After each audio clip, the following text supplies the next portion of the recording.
Morning students, Saira, this is Megha Miss here, and today we are going to continue with our lesson number 5, acids, bases and salts. Okay, this is our session 2.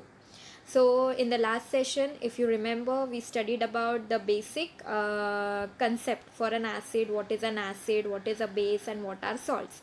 We saw the example also. Yes, acid, you will remember, you need H plus ions are more in the acids, OH minus ions in the base. Okay, and we also see the salt, that was NaCl. Yes, now using that salt, that is NaCl, we saw how that NaCl is formed, and we studied about the ionic bonds and ionic compounds. Yes, do you remember students?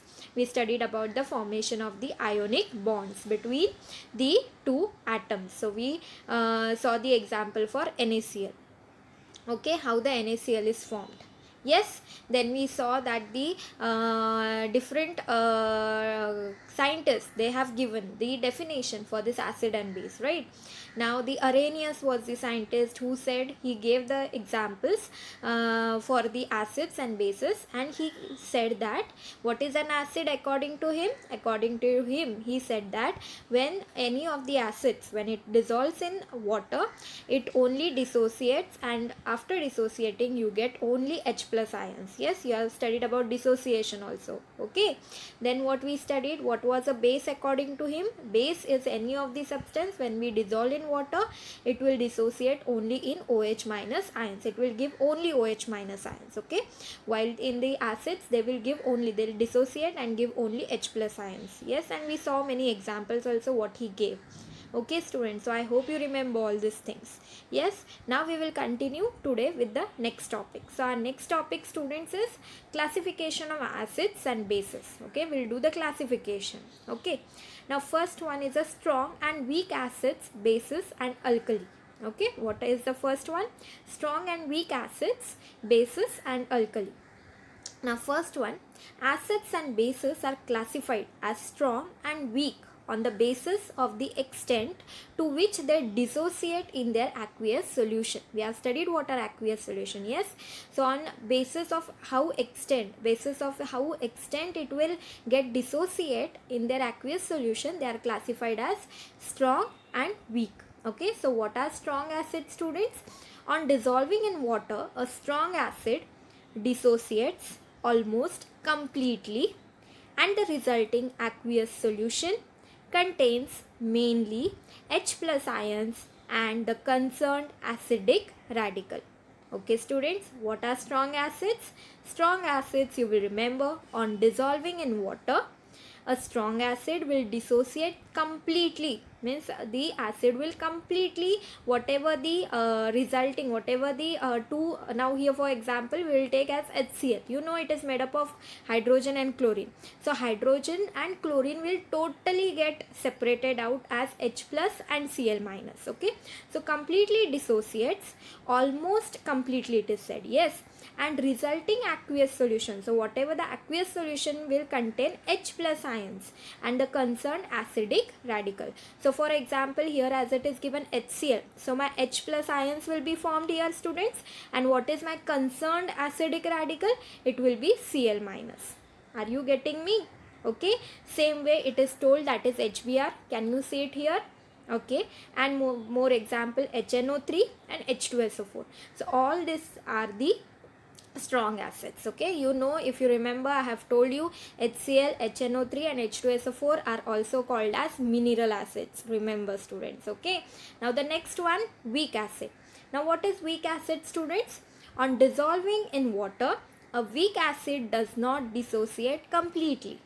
The resulting aqueous solution contains H plus ion and the concerned acidic radical in small proportion, along with large proportion of the undissociated molecules of the acids. So what it is told students, that here the weak acid, when it is dissolved in water, it does not dissociate completely. Okay, what will happen? The resulting, whatever the solution will be formed, it will contain H plus ion, and the concerned acidic radical will be in a small proportion. Okay, along with a large proportion of undissociated molecule of acids. Okay, for example, what is that? Acetic acid. You will remember CH3COOH. Okay, so this is a weak acid because it does not completely break down in the aqueous solution. That much you remember. Or you can have CO2. Okay, students. Now the next, strong base. On dissolving in water, a strong base dissociates almost completely, and the resulting aqueous solution contains mainly OH minus ions and the concerned basic radicals. Okay, so again, strong base means what? It will completely dissociate in the water, and whatever the solution will be formed, it will contain which ion, student? OH minus. For acid we saw H plus. For base we will have OH minus and a basic radical. So for example, as they have given NaOH, so students, here how it will dissociate? Na plus OH minus. So Na plus will be what? Your basic radical, while OH minus are your ions. Okay, basic ions. Did you get this? Understood? Okay, now the next part we will see, that is a weak base. Now what is a weak base?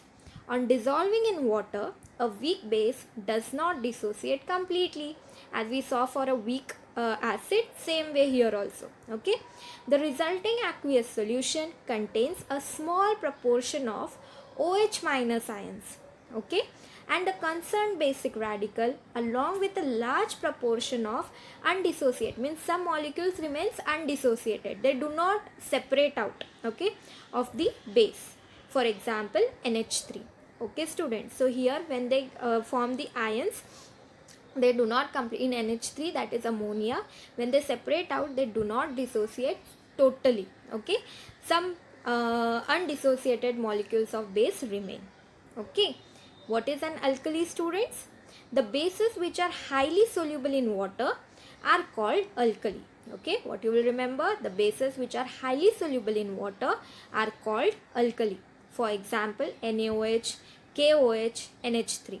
Okay, here NaOH and KOH are the strong bases, while NH3 is a weak base. Okay, so here only the definition and example is important to you. How they dissociate, you don't have that reactions.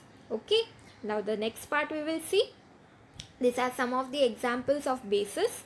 This is sodium hydroxide, what we saw now. Potassium hydroxide, okay, NaOH, KOH, calcium hydroxide you have, okay. All you can see same white color, but their texture will be different. Okay, now see here. More examples, magnesium hydroxide you have, ammonium hydroxide you have. Okay, so all these bases you have already studied last year, students. Okay, I hope if you take your 8th standard textbook and go through, you can again read this all about acids and bases. Okay, then you have like this acids. Now this is a concentrated one, it is written nitric acid. As I told you, it's a mineral acid, it is written as HNO3. Okay, I hope you understood till here how is the classification. Okay, students, now can we start the next one? Yes, come on. Now our next second one classification is basicity and acidity. Okay, now what is this basicity and acidity? Acidity we will see. Acids and bases are also classified according to their basicity and acidity respectively. Basicity of acids. So basicity of acids is there. Okay, the number of H plus ions obtainable by the dissociation of one molecule of an acid is called its basicity. Okay, so basicity is of acids, you remember like this. So what is that? The number of H plus which are obtainable by the dissociation of one molecule of an acid is called its basicity. Now for example, students, I'll just write it here for you. If I take HCl, okay, you tell me from this acid how many H plus you will get? 1. Okay, but if I write H2SO4, I'll just write it here, or there only, I'll just change it. Wait, now HCl, I hope you understood. Okay, now if I take H2SO4, okay, I'll write it here, H2SO4. Now if I take this sulfuric acid, students, you tell me how many H2 here you can see. You're going to get H2 plus, right? you're going to get 2 ions of H, right? So here if you compare the basicity of acid, what it is told, number of H plus ions obtainable. So in sulfuric acid you get 2, yes, while in HCl you get 1. So whose basicity will be more, students? Yes, H2SO4. Okay, did you understand this? Yes. Now we'll continue. Now acidity of bases. The number of OH minus ions obtainable by the dissociation of one molecule of a base is called its acidity. Okay students, so the number of OH minus which you get from the dissociation of one molecule of a base is called its acidity. For example, simple, if I take NaOH, okay, how many OH, students? 1. Yes, KOH, how many, students? 1. So it depends, this OH minus how many are there, it will be the acidity of that base. Okay, I hope it is clear to you. Okay, now we'll continue the next part. Now the concentration of acid and a base. Now we are going to see what is concentration meaning. Okay, now here I have taken solution of a lemon juice. Now we will just see, it's a small experiment. Cut a lemon into 2 equal parts. Take the juice of each part into 2 separate beakers. So you can see here I have taken, for example, this is my beaker 1 and this is my beaker 2. Okay, pour 10 ml of drinking water in one beaker and 20 ml in the second. Okay, stir the solutions in both the beakers and taste them. What it has been told, for example, in one I have taken 10. Can you see here it is 10 ml showing? Yes. In the second, can you see it is showing 20? Yes. So what I have done, I have poured 10 ml of drinking water in one beaker and 20 ml in the second, and I have stirred the solution. Okay, what happened, I have stirred it and I have to taste it now. Is there any difference in the taste of the solutions in the 2 beakers? You tell me, will be there any change in the taste? What is it, you think? Okay, we'll just see that. In the above activity, the sour taste of the solution is because of the solute lemon juice in them. Yes, you have studied what is a solvent, what is a solute and what is a solution last year. Yes, so here my solvent was water, my lemon juice is the solute. Yes, so you know the solute here in the above activity, the sour taste, that is the sour taste of that lemon is because of the solute. Yes, because the solute is our lemon. The quantity of lemon juice is the same in both the solutions. Yes, but quantity of that lemon juice was same. Okay, so we will see why the taste has changed. Let's see. So next part, although the quantity of the solute is same in both the solutions, the quantity of solvent is different. Yes students, in the first one I took 10 ml water, in second one I took 20 ml water. Okay, so the ratio of the quantity of the solute to the quantity of the resulting solution is different. Yes, the ratio of the quantity of solute to the quantity of the solution. Solution, different amount of solution have been formed. Okay, now this ratio is larger for the solution is the first beaker, and therefore that solution tastes more sour. Yes, 10 ml water is only there and lemon juice is there, so it will be more sour as compared to that in the second beaker where 20 ml water was there and the lemon juice was there. Okay, water, the solvent was more. Okay, so the taste become less of the lemon juice.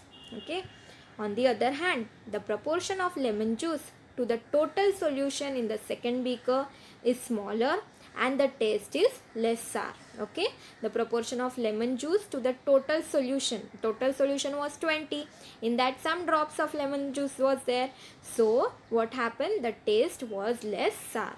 Okay students, while that in the first one beaker, what happened, the solution, the ratio is larger for the solution in the first beaker, and therefore the solution tastes more sour.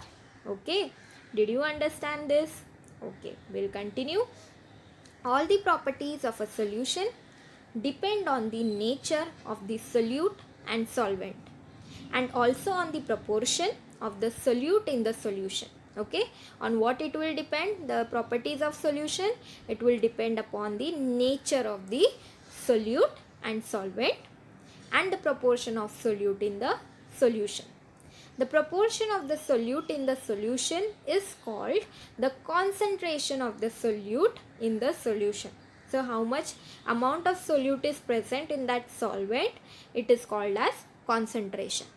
When the concentration of a solute in its solution is high, it is called concentrated solution. And while the solution is called as dilute solution when the concentration of the solute is low. Okay students, so what it is said, that how much amount, for example, you know you have concentrated HCl, you have dilute HCl, you must have seen in the lab also. Concentrated HCl means what? The HCl, whatever concentrated means it has got more amount, the solute is in high amount, okay, in that solution. While in dilute, what will happen? Dilute, I'll make it dilute, I'll add water to HCl and make it dilute. Okay, so solute quantity concentration will become low, so I will call it as the dilute. Okay, did you understand this? Okay, now so you will just remember you have two terms, concentrated and dilute. Concentrated means solute in the high amount and hence it is concentrated. Dilute means what? The solute concentration is low in that particular solution. Okay, now so two units are used more frequently. The first unit is mass of the solute in grams dissolved in 1 liter of the solution. So just remember, you have to remember grams per liter, or you can write is G per liter. This is important for you, okay, to remember. So I have wrote it in the red color. This is the unit. Second unit is the number of moles of the solute dissolved in 1 liter of the solution. This is called as the molarity of the solution. What you will remember now? Another unit what you can have? Molarity, which you write it as M. Okay, so you will remember here, only important to remember the units, that is gram per liter, or you can have molarity, which we write it as capital M. Okay students, did you understand this? Okay, the molarity of a solute is indicated by writing its molecular formula inside a square bracket. For example, can you see it is written NaCl? I'll just show you. Cl. These are the square brackets. Inside molecular formula is written sodium chloride NaCl is equal to 1. Okay, molarity of sodium chloride is 1. Means the molarity of the solution of common salt is 1 molar. Okay, how you write? You don't write molarity, you write it capital M, or you write it as 1 molar. Okay, can you see it here? It is written here. Yes, I hope you understood this. Okay, more important, you will remember grams per liter, molarity, capital M or molar we write. These are only the two units which we are frequently using for calculation of the concentrations, okay, of the solution. Is it clear? Did you understand this? Yes students, so what we saw today about the classification of acids and bases. We saw that the acids and bases, they are classified as what? Strong acids, weak acids, strong base and weak base, and alkali. Yes, then we saw that they are also classified depending upon their basicity and acidity. And last one, you saw the concept of concentration of acid and a base. Okay, that some are concentrated acids and some are dilute acids. Okay, concentrated and dilute, these two concepts you studied. Okay, and units you studied related to them, that was molarity, which we are using to calculate the concentration, and grams per liter. I hope today's presentation you understood. We'll meet in the next presentation. Thank you. Take care. Sai Ram.